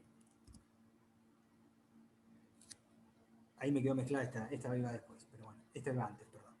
Cuando ese feto, ¿sí? Volvemos a esta, cuando ese feto nació, lo primero que hago, ¿sí? Lo pongo arriba de la paciente, arriba de la madre, tener el contacto y el vínculo. Y voy a palpar el cordón, ¿sí? ¿Para observar qué? Para observar los latidos. Para que cuando estos cesen, cuando estos disminuyan y desaparezcan, ese va a ser el momento de realizar la ligadura y la sección del cordón. Esto nos permite, ¿sí? Eso generalmente se da entre 1 minuto, a 3 minutos, generalmente al minuto más o menos. Esto nos permite un aporte de alrededor de 100 mililitros de sangre para prevenir la anemia fetal. Es decir, se coloca una pinza, se coloca otra pinza y se corta el cordón en el medio. ¿Sí? Pinza, pinza, sección del cordón. Y se entrega al feto, entrega al recién nacido, perdón, a la madre directamente y se lo deja ahí si no hay ninguna complicación fetal. Y ahora sí vamos al último periodo, que es el periodo del alumbramiento. El periodo del alumbramiento es el que tiene que ver con el desprendimiento de la placenta y el retiro de la misma. Es decir, normalmente una vez que ese feto nace, si le parece el que tenemos al recién nacido, lo primero que va a aparecer es el hematoma retroplacentario. Es decir, se genera un pequeño hematoma en el centro de la placenta, de la inserción placentaria, se genera un pequeño hematoma, y que ese hematoma desde el centro va a ir disecando la misma hacia la periferia. Tanto por las contracciones uterinas como por el peso de la placenta, va a ir desprendiéndose en el interior uterino. Y tiene una pérdida sanguínea de 300 a 500 mililitros. Cuando la placenta se expulsó, lo que hay que ver, es decir, una vez que se produce el alumbramiento, lo que tengo que observar es el globo de seguridad, es decir, que ese útero esté contraído en forma acorde, ¿sí? E ir a evitar lo que se denomina atonía uterina. La atonía uterina es la relajación uterina, y no contracción, sino relajación uterina, posterior al alumbramiento, y que trae como consecuencia la pérdida masiva o en gran volumen de sangre. Entonces, una vez que se alumbró, estimulo ese útero masajeándolo y evitar, para que sea ayudarlo a contraer y evitar la pérdida excesiva de sangre. Tengo dos tipos de alumbramiento. Un alumbramiento que se denomina pasivo y un alumbramiento que se denomina activo. El alumbramiento pasivo significa que posterior a la ligadura del cordón, yo no hago nada. Me quedo esperando que por sí sola la placenta se desprenda y alcance el interior de la vagina y yo lo único que haga es traccionar el cordón y sacarla. Ese es un alumbramiento pasivo, es decir, no tomar ninguna conducta frente al alumbramiento. Solamente traccionar la placenta para sacarla y nada más. Ahora, el alumbramiento activo significa tomar algunas decisiones para acortar los tiempos del alumbramiento y evitar la pérdida excesiva de sangre. ¿Cuáles serían esa conducta? ¿Qué es lo que debería realizar para hacer un alumbramiento activo? Bueno, cuando se desprende la cabeza fetal, es decir, cuando estamos en este periodo, la enfermera o quien nos esté ayudando a asistir el parto, le va a administrar a la paciente por vía endovenosa 10 unidades de oxitocina en bolo. ¿Para qué es eso? Para que cuando yo desprenda, es decir, que haga el nacimiento, se realiza el nacimiento del feto, lo ponga en la madre y cuando vaya a cortar el cordón, ya en el interior del útero se haya formado el hematoma retroplacentario.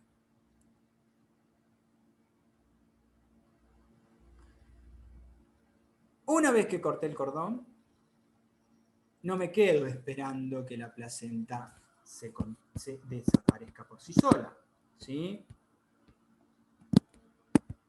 Si no, voy a esperar, lo que voy a hacer es agarrar el cordón y traccionar del mismo. Y voy a apoyar mi otra mano, sobre el pubis de la paciente, sosteniendo y traccionando en contra hacia el útero. Entonces hago un mecanismo de tracción del cordón para asegurarme el desprendimiento placentario, porque ya se había formado, supuestamente, por las 10 unidades de oxitocina que había administrado antes, el hematoma retroplacentario y esa placenta se había empezado a desprender. Entonces estoy acortando el tiempo, traccionándola. Posterior a eso, ¿sí? Una vez que se desprende toda la placenta y yo compruebo en el exterior de la misma que la placenta está completa, es decir, que tengo todos los cotiledones de la placenta formados y enteros, y las membranas en forma completa, es decir, supongo que en el interior del útero no quedó absolutamente nada, le voy a administrar a la paciente 30 unidades de oxitocina, no en bolo, 30 unidades de oxitocina en 500 mililitros de dextrosa al 5%, 30 unidades de oxitocina en 500 mililitros de dextrosa al 5% a 21 gotas minuto. De esa forma me voy a asegurar que ese útero se contraiga y la pérdida sanguínea sea excesiva y evitar, en primera instancia, la atonía uterina.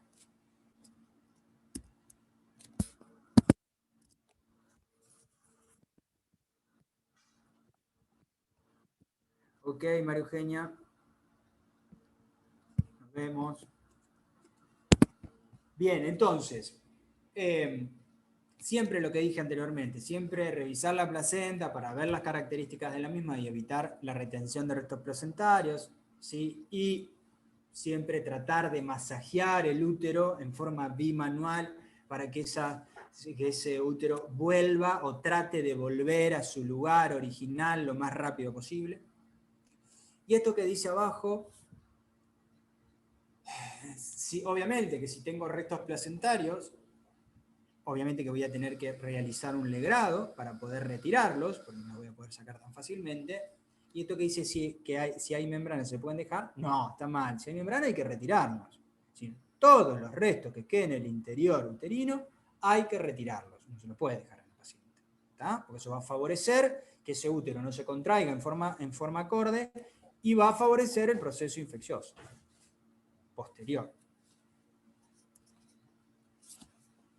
Bien, ¿alguna pregunta sobre esto?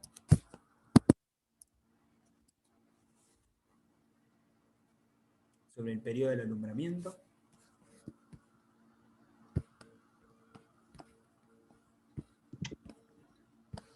Nadie.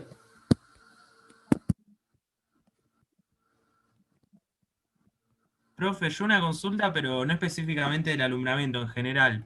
Yo en su Sí. momento lo vi el Schwarz a esto y estaba muy largo y hasta muy confuso por momento. ¿Usted recomienda alguna otra bibliografía en particular? No, nada. Con esto te va a alcanzar y te va a sobrar. ¿Sí? La atención del parto y la atención, es decir, conocer los mecanismos del parto. ¿Cómo me doy cuenta si una paciente está en trabajo de parto? ¿Cómo me doy cuenta si una paciente tiene cierto grado de borramiento, cierto grado de dilatación? ¿Qué tipo de presentación tengo? ¿A dónde está ubicada? Es decir, ¿está encajada? ¿No está encajada? ¿Está en un primero? ¿Está en un segundo plano? ¿Va a parir? ¿No va a parir la paciente? ¿Parió la paciente? Asisto el parto. Veo el alumbramiento, es decir, veo qué tipo de alumbramiento hacer y conocer esto, básicamente esto.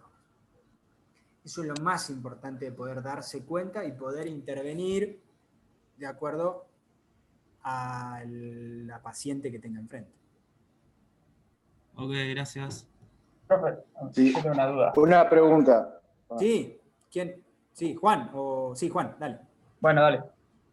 En el caso de que tengamos hemorragia, ¿qué tenemos para pararla, digamos? Evitarlo. Bien. Para evitarla, Bueno, claro. después cuando veamos toda la parte de hemorragia lo vamos a ver bien, pero Listo, listo. toda la parte patológica. Pero no.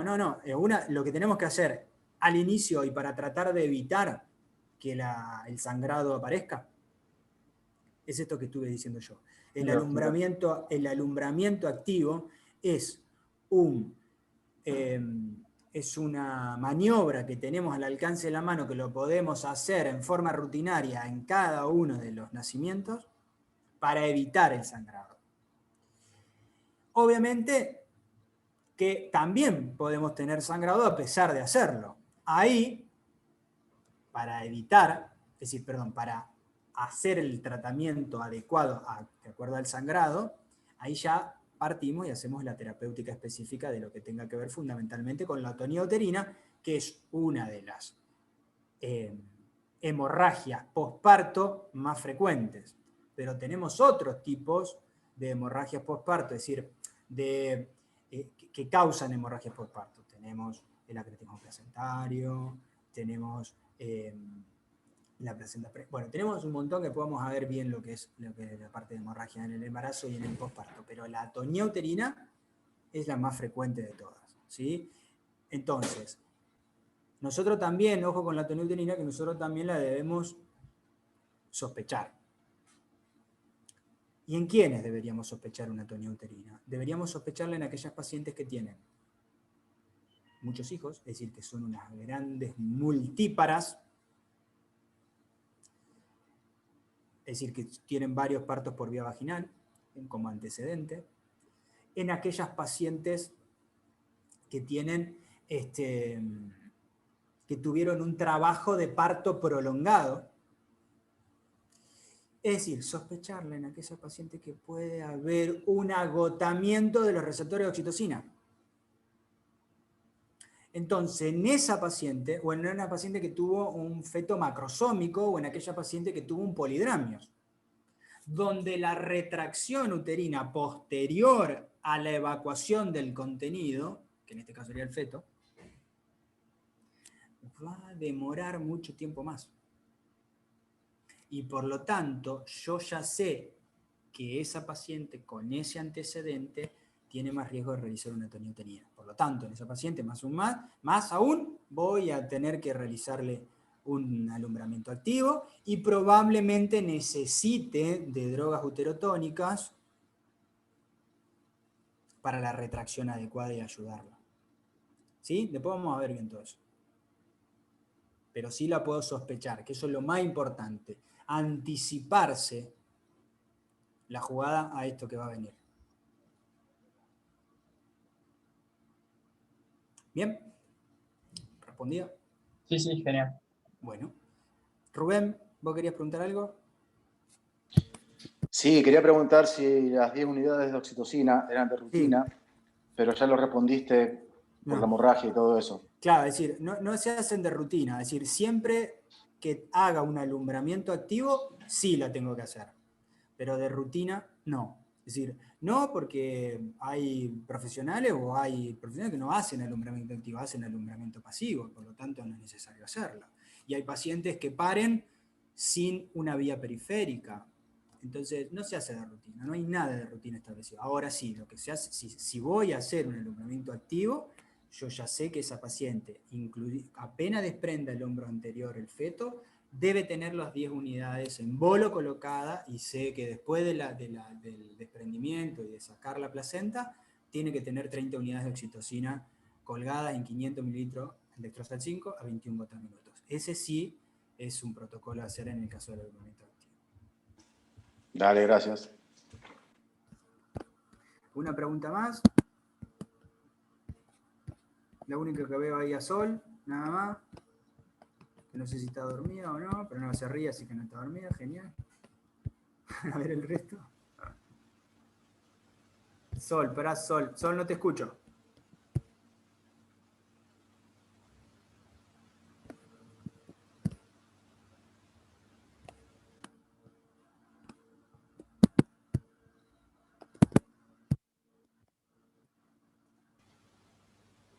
A ver ahora. No, no te escucho. Escribilo en el chat lo que quieras preguntarme. Victoria. Mike apareció. No sé quién más. Desaparecido, nadie quiere preguntar nada. Nadie está cocinando algo rico.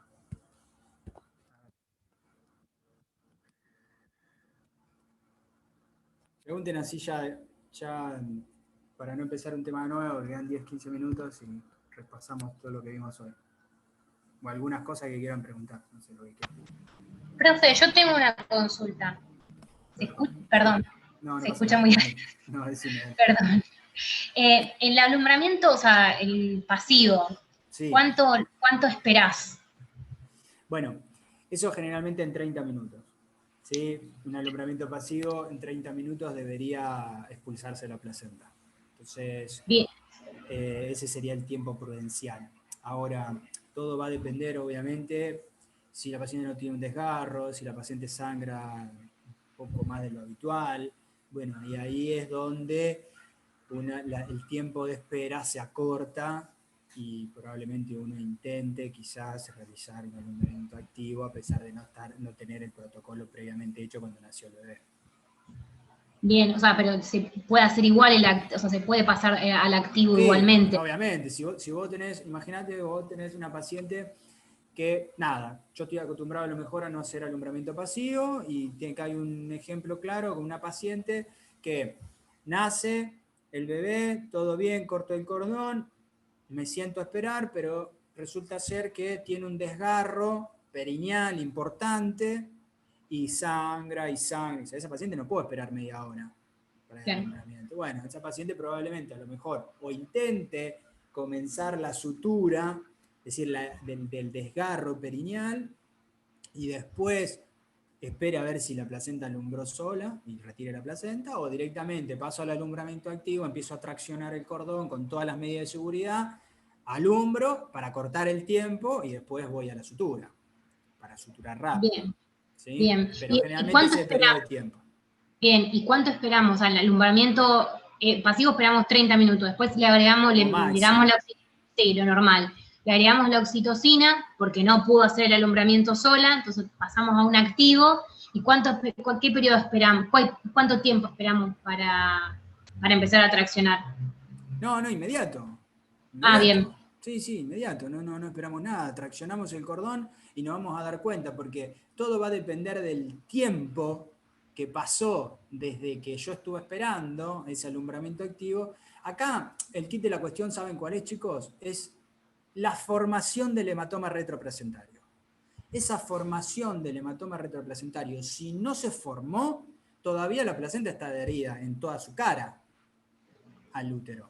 Por lo tanto, pero si yo tengo algo de formación del hematoma, ese hematoma va a seguir creciendo y va a agarrar y va a ir disecando toda la placenta. Si yo a eso encima lo ayudo y empiezo a traccionar, va a ser más fácil. Ahora, hay que tener un cierto cuidado, y que después lo vamos a ver más adelante con respecto a las patologías que pueden haber, que ojo, porque hay situaciones en las cuales yo no puedo traccionar el cordón. O tracciono el cordón y la placenta no se mueve. Bueno, y eso tiene que ver con algunas situaciones que tienen que ver con el grado de adherencia de esa placenta al miometrio, con situaciones patológicas que tienen que ver con eso, porque es decir, simplemente se contrajo el útero y la placenta va a costar sacarla porque se contrajo y la placenta está suelta en el interior. Entonces esas son distintas situaciones que uno tiene que ir teniendo en cuenta. Bien. Y por ejemplo, el globo de seguridad de Pinar, ¿cuánto esperamos? O sea, el globo de seguridad de Pinar lo tengo que evaluar posterior a la salida del de la placenta, es decir, posterior al alumbramiento. Y ese globo de seguridad de Pinar se debe formar inmediatamente después del alumbramiento. E inclusive, yo una vez que constaté el globo de seguridad de Pinar, después que hice el alumbramiento, constaté el globo, se terminó la atención del parto, la paciente va a la habitación, debo asegurarme que ese globo siga. Es decir, debo asegurarme que ese útero siga con la adecuada retracción uterina. Bien. Por eso la gran mayoría de las pacientes, incluidas estas que nombramos, las grandes multíparas, la paciente con un polidramio, la paciente que tuvieron un trabajo de parto prolongado, la paciente que tuvieron un macrosómico, deben tener las 30 unidades de oxitocina en 500 mililitros de Ectrosal 5, 21 gotas minuto, en el postparto inmediato para evitar la atonía uterina. Porque la atonía uterina se puede generar postparto ahí, en la sala de parto inmediato, de posterior al alumbramiento, como en el postparto inmediato, pero en la habitación. Bien, perfecto. Muchas gracias. Bien. A ver, espera que preguntaron algo. A ver, vamos a ver. No funciona. Dice, ¿cuándo traccionamos para ayudar a que avance el hombro anterior? ¿Qué traccionamos hacia abajo y de dónde lo hacemos? Claro, la cabeza fetal traccionamos, ¿sí? En realidad lo que traccionamos es esto, es la cabeza fetal. Giramos la cabeza fetal, fíjense, hacia el lado lateral, y después lo que agarramos es la cabeza, en realidad al revés, ¿sí? Y lo que hacemos es traccionarlo hacia abajo para que este hombro anterior, se desprenda, pase por abajo de la sínfisis pubiana y podamos sacarlo. ¿Sí? La cabeza. Traccionamos hacia abajo la cabeza fetal.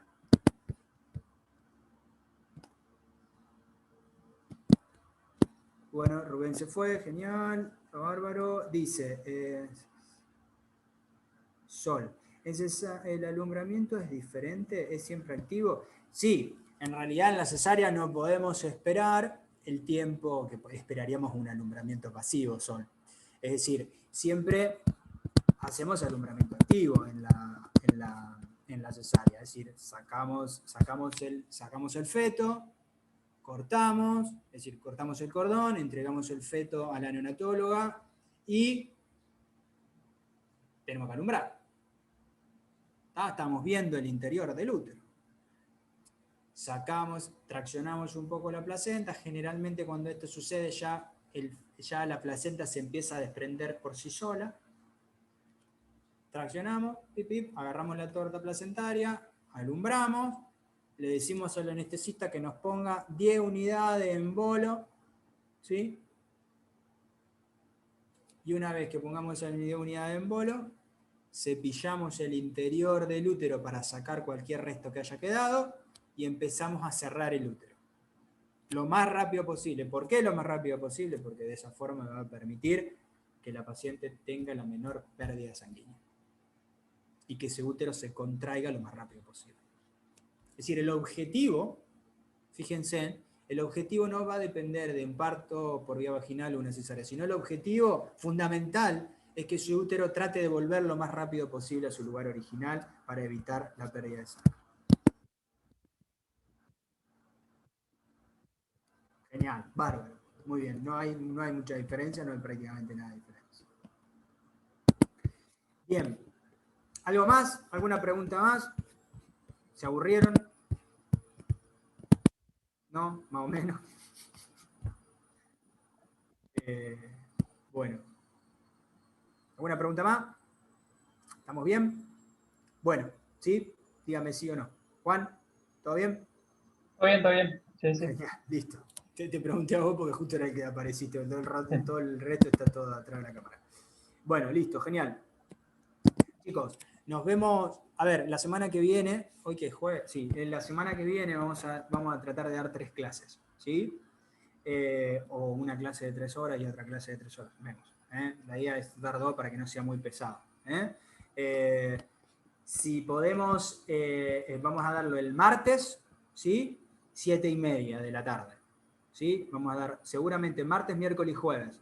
El martes, 7:30 de la tarde, vamos a dar infecciones durante la gestación, todo lo que tenga que ver con, bueno, toda la parte de las serologías, obviamente que se piden en todos los trimestres, y después vamos a ir a ver, o empezar a ver, 2 patologías que son súper frecuentes en obstetricia y que son las más frecuentemente tomadas, que son estados hipertensivos del embarazo y diabetes gestacional. Vamos a agregar otras más, obviamente, pero le vamos a prestar fundamentalmente atención a esas 2.